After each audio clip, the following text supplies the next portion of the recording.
Oh, danse, tout dem. Wilfred Buck is Stingasan, and Paskiak Nino, yeah. Greetings, my relatives. I want to talk to you today about the importance of knowing where you are, how to mentally position yourself where you are, to know where you are at all times, especially if you're out in the bush hunting, or if you're traveling, or if you're canoeing or hiking. It's very important that you have a rough idea in your head of where you are. A lot of people have gotten lost in the bush, and the thing about getting lost in the bush is it's a very terrifying experience. I myself have got lost in the bush twice. The first time I got lost, I was about 13 years old, and I was out hunting in the bush, and I was chasing rabbits through the bush, and I was so focused on what I was doing that I didn't take into account various landmarks or even the time of day or anything. I was just running through the bush. Then at one point I stopped running. Then I realized I didn't know where I was. I was just totally lost in the middle of the bush. I had no idea where I was. And when that happened, I started shaking. I physically started shaking, and I started sweating, and I was going to start screaming and yelling. Just a terror came over me, a panic. And if that happened, usually when that happens to people, they start running, screaming and yelling, and they start running. And so what happened to me was that I got to that point, and I was sitting there, and I was going to start freaking out. And then I remember what some of the elders told me, and some of the hunters that I knew. They said, what you do is you sit down and you remain calm. Don't panic. And there's a little catchphrase that said, "Don't panic, have some bannock," because he always tell you to pack a lunch when you go hunting. Just pack a lunch so you can sit down and you can have something to eat, so you don't rely on the game that you get or don't get. And so I had a little bannock sandwich, and usually it's a bannock sandwich, right? So I had a bannock sandwich. So here I was going to start freaking out, and all of a sudden this line popped in my head: "Don't panic, have some bannock." So I sat down, and I had a piece of bannock. I'm sitting there. Then I looked around, and I said, okay, I have a rough idea of where I am, because this was north of Opaskiak. And so I'm in a bush in Opaskiak, north of Opaskiak. And I said, okay, so I'm in a bush north of Opaskiak, so I have a rough idea where I am. To the south of me is the Saskatchewan River. It runs to the south of me, in the east-west direction to the south of me. And to the west of me would be number 10 highway, and then to the north of me would be the CN railway tracks, and then to the east of me would be just nothing but bush for miles and miles and miles.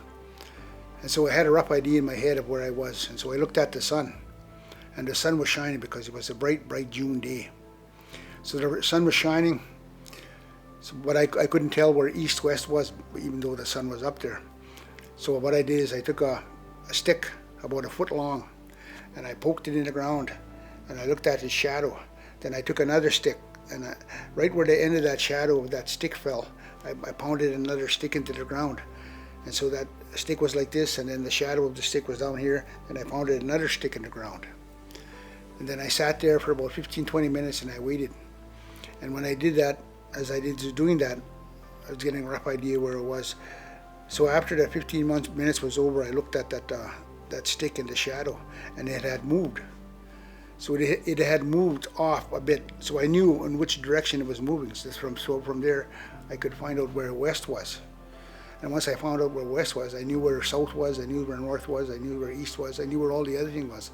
And then I said, okay, so if I walk south with the sun on the right side of me here, then I'll hit the river.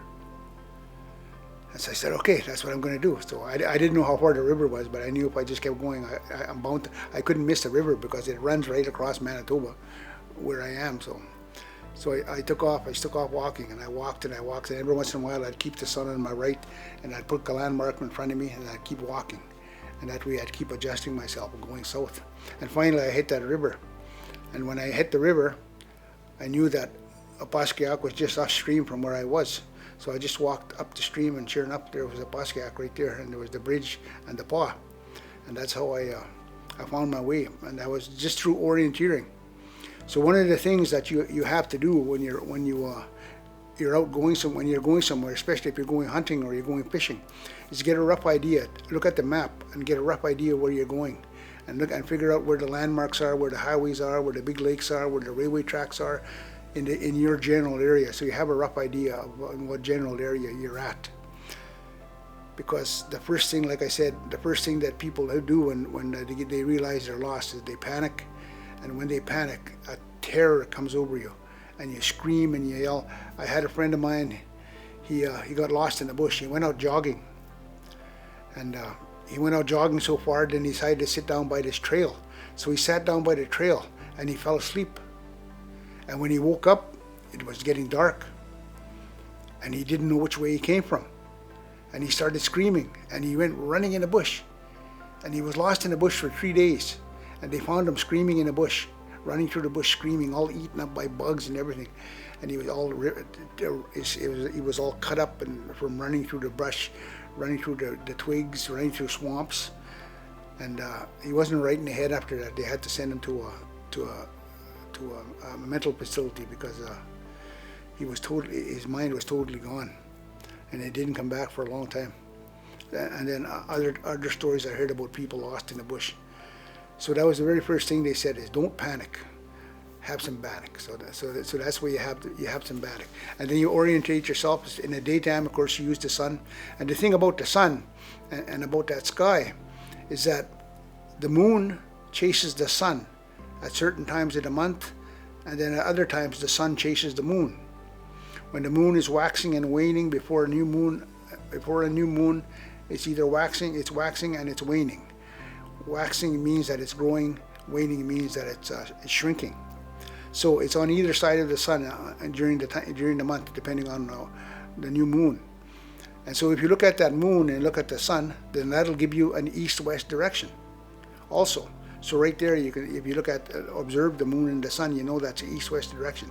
It's not precise, but it's a rough direction, so you know where east-west is. And from there, you can find your direction. You can orientate yourself with that. And then of course in the nighttime you use the moon, because the moon comes up in the east and sets in the west. The planets come up in the east, set in the west. Even the stars come up in the east. They go across the sky and they set in the west. So those are other tricks to orientate yourself. And of course the famous one is Kiwait and the North Star. You look for the North Star in the sky, because the North Star sits directly over the North Pole. And the way you find the North Star at night is you use the Big Dipper. You take the Big Dipper, the bowl of the Big Dipper, the two end stars of the bowl of the Dipper. You line those two stars up, and then you follow that line right across the sky, and you'll hit the North Star, which is Polaris. And Polaris, the way Polaris sits in the sky is that our Earth is tilted at a 23.5 degree angle. So our northern axis is pointing just about directly at Polaris. So as our Earth rotates in its axis, the North Pole stays stationary, pointing at the North Star, and all the other stars dance around it. So no matter where that dipper is in the sky, because the dipper is a circumpolar constellation, that means it's up every night. It doesn't matter if it's winter, summer, spring, or fall. Every night it's up. As long as it's clear, you'll be able to find the Big Dipper, and with finding the Big Dipper, you can find the North Star. So the North Star stays stationary in the sky. It doesn't move. One of the names we have for the North Star, of course, is Kiwait, the going home star, because they use that star to find their way home. But it's also called Egagatzet. Egagatzet means it's standing still, because it's the only star that doesn't move in the sky. If you look at that star all night long, you'll see all the stars dance around it, and that star will stay stationary. You can get a famous time-lapse picture through the internet, and it'll show you where the North Star is exactly as the sky spins. So those are ways to orientate yourself, to find your direction, and to know where you are at all times, because it's very important, especially if you're living on the land and out on that land. It's very important to know where you are, and to know what you can do, and you have to learn how to be confident in yourself. Because like I said, once people get lost, the first impulse is to panic, to scream and yell. and that way you just got more lost, and you get totally, your mind just goes totally crazy. So those are some of the things that we understand. Maybe at some point this will help somebody along the way, and learning about that sky, because the hunters and the trappers and the people live in that bush, they rely on that sky to find where they are. Our people relied on that sky. Prior to the coming of the Europeans, our people lived under the stars, and we didn't have a specific little rectangular plot of land or a little house to call home. Home was wherever we were. We lived on that land, and the landmarks, we recognized the landmarks, and we roamed all over, so we weren't lost because there was no place to get lost in. Home was everywhere, and we just recognized the ways of finding your way, and we recognized the patterns of the land, and even the patterns of the animals. And other ways to find north, of course, is if you're in a bush in a mossy area, you look at the trees, and usually the way the sun shines on those trees, it shines from the east all the way around to the west, and it stays clear of the north side of a tree, and usually that's where it's damp and the moss grows. So in the moss, especially in boggy areas where there's a lot of muskeg swamp, the north side of the tree is where the moss is, so that way you can have a rough idea which way north is also. So there's various little tricks that our people observed. They observed the land, they lived on the land, and they saw these things, and from there they read the land, read the animals, and they knew how to orientate themselves and how to survive. So that's a bit of orienteering, and the North Star, and the moon and the stars, and how to not get lost in the bush. Thank you.